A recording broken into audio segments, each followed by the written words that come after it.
Hi guys, welcome back to the channel. I'm Rohit and you're watching AutoClan. So in today's video, I'll be reviewing the Hyundai sub 4 meter SUV, the Hyundai Venue.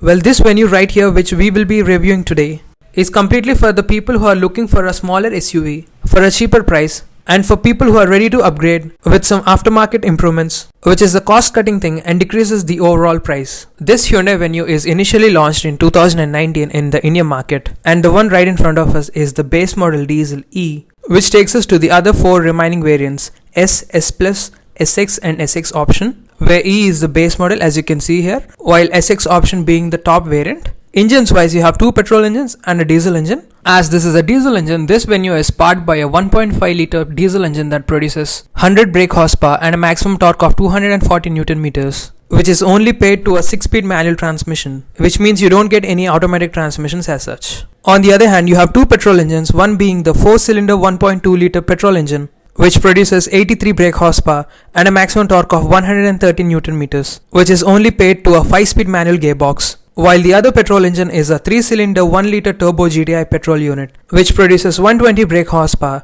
and a maximum torque of 175 Newton meters. And this is the only petrol engine where you can opt a 6-speed manual transmission, a 7-speed dual clutch automatic transmission, and intelligent manual transmission, which is nothing but the IMT.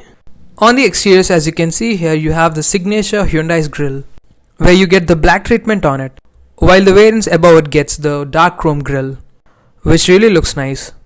However, the lower portion of the bumpers has the gunmetal finish on it, and the skid plate in the front has the silver treatment on it, which looks really nice. Moving here on the headlamp section, as you can see here, you have the halogen setup, while the top variants are fitted with projector units, along with LED DRLs and positioning headlamps. And just right above it, you have the turn indicators. So overall, you have the SUV-ish look on the front, which is carried on to the side profile as well. Here on the side panels, you can see the turn indicators again. On the sides in the lower portion, you can see the claddings, body claddings, which are really prominent and gives that sporty and rugged look. And also the wheel arches, as you can see here, you have the black treatment on it. Well, these tires over here are 195 by 65 section R15 steel wheels. And also you can see the wheel caps as well. While the top variants are equipped with 215 by 60 section R16 profile tires along with 16-inch alloys. Well, if you take a look at the suspension setup, at the front you get McPherson strut with coil spring, and at the rear you get coupled torsion beam axle with the coil spring, and the ground clearance is about 190mm or 19 centimeters, which should probably be more than enough for our Indian road conditions. Coming to the rear section of the Venue, in the lower bumpers you can find the reflectors along with reverse parking lights as well, and the bumper has some sort of pattern on it as you can see here. Also the skid plate is finished in silver just like the front. Under there you have the towing hook. Here is the exhaust tailpipe, and you get 2 reverse parking sensors for the safety. On the tailgate, however, you'll be just finding the Hyundai badge along with the Venue lettering, that's it. So it's all clean on the tailgate.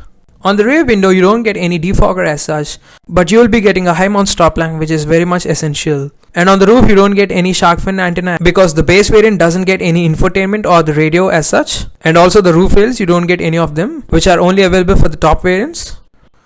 Alright, so let us check the practicality. So the boot is 350 litre capacity. Furthermore, you can fold down the rear seats for added practicality. And just underneath the trunk, you have the space-saving spare wheel. So this is a 195 by 65 section steel spare wheel, which is standard for all the variants, be it for the base model or the top-end variant. Well, that's about the boot. Let's move on to the front seats. On the doors, you get body color door handles, as you can see here. Inside the doors, you have the basic stuff, and it is all black.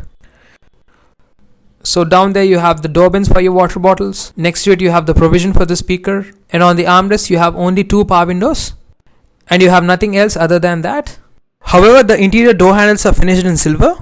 The seat over here is only reclinable, while the top variants are equipped with height adjustment option as well. And the upholstery also, it's fabric. You'll be getting leather seats for the top end variants. Down there you have the pedals, and just right there you have the lever for the bonnet. Moving on to the top, on the driver's side you have the headlamp leveling adjustment.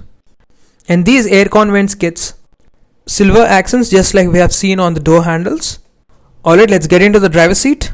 This steering wheel is a 3-spoke wheel and it's completely basic. As this is a base model E, you don't get any mounted controls as such. And the steering, however, is a tilt adjustable, not telescopic. Behind the steering wheel, on the left side, you have the wiper controls. And on the right side, you get the light controls. Let's turn on the ignition and check the instrument cluster as well. So as you guys can see here, you have three different sections. On the left side you have the tachometer along with all the indications and the warnings, while in the center you have this blue illuminated speedometer, and this speedometer surround is very nice. It feels like as if the speedometer is jumping into you. On the right corner you have the multi-information display which shows you the engine temperature, you got fuel gauge, the outside temperature, trip meter and the kilometers run, and you can manually vary different information sections in the MID. Also it shows you the fuel efficiency. So overall the instrument console is pretty basic. Moving on to the center of the dash, you'll be finding the same silver inserts on the AC vents, and just in between them you got this big provision for your infotainment or a music player which you can fit it as an aftermarket accessory or from the brand itself, the Hyundai. Following it you have a single button for the hazard switch, and just right below it you have the climate control which isn't automatic.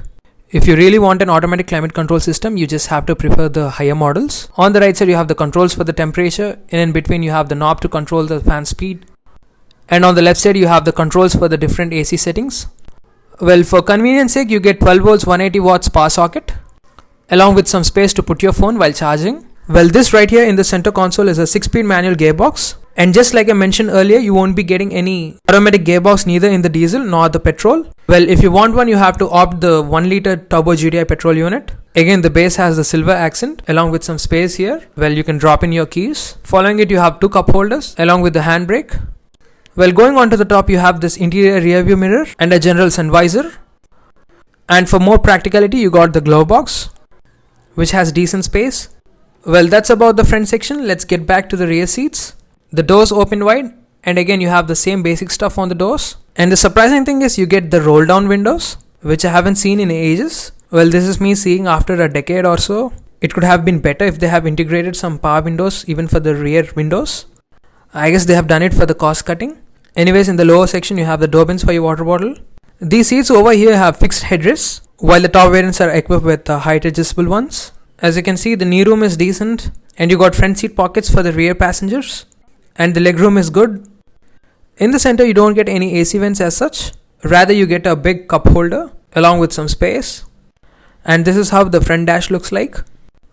On the ceilings you get grab handles, and in the center on the top you get reading lights for the rear passengers. On the safety front, this Venue is equipped with dual airbags, ABS with EBD, rear parking sensors, central locking, impact sensing auto door lock, speed sensing auto door lock, seatbelt reminder, high speed alert, seatbelt pre-tensioners, immobilizer, and ISOFIX child seat mounts. This Venue is in polar white color, and you have other color options like silver, red, blue, grey, orange, and deep forest, and also you have the option for black roof as well.